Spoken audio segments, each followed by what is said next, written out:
Macao's great. It has so many nice restaurants and stuff that there's always something to keep you entertained. I guess in the theme of my life, it's almost like a cocktail.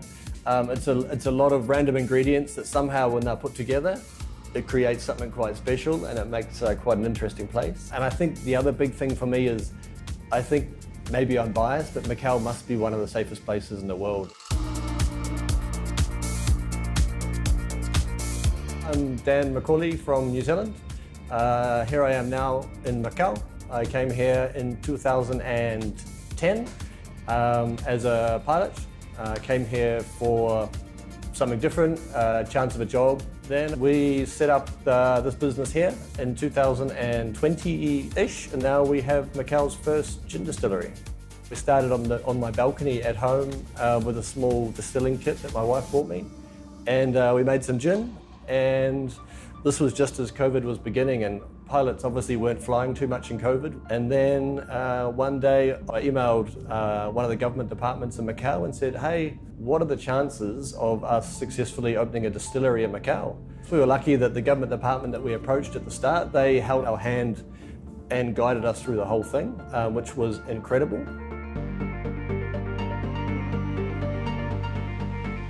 I think the mix of cultures in Macao definitely changed the direction we went with our gin. I think most Western countries sort of go down a more traditional citrusy kind of path, where we completely went down the herbal path, embracing some Chinese medicinal botanicals. And even now we're starting to explore more with some traditional Chinese teas and stuff, which has been a great learning curve for us, but it's also something unique as well to Macao and the region. I think Macao's a great place for a small business. If you can find a product that services Macao's unique niche market, like for us, it's the hotels and the casinos, their volume is huge. So for a small business like us, we can happily move 10,000 products a month, which in most cities would be a very hard feat to have.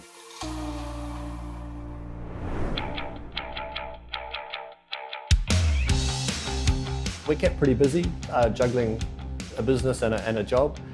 But days off, again, Macao is small, but you can still do almost anything. So my days off, I love to drive my motorbike around the south of Macao. There's some nice roads there with greenery, the beach, it's quite peaceful. That's a great way to spend my mornings.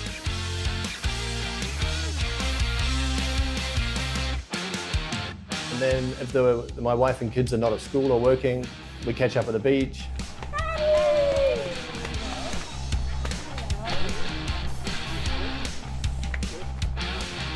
Have a nice lunch, the kids can play in the sand.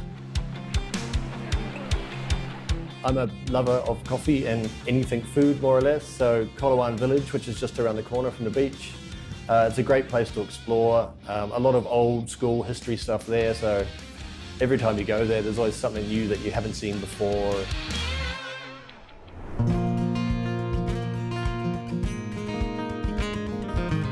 The evenings in Macao, again, being a hospitality town, there's some amazing bars and restaurants. The Cotai Strip, full of Eiffel Towers and mini Frances and Italy's, is amazing. Personally, for me, I love to get a few friends. There's some great little bars off the beaten track that catch up about life.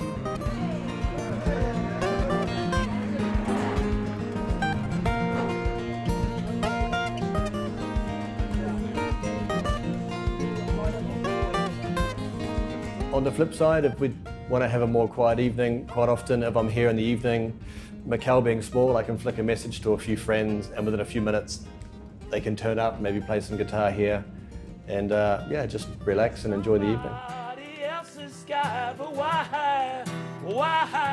Why can it be, or can it be more?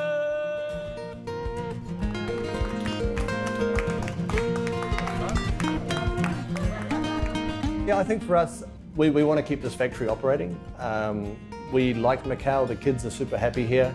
I came here back in 2010 and the idea was to come for maybe 1 year just for some career experience and something different.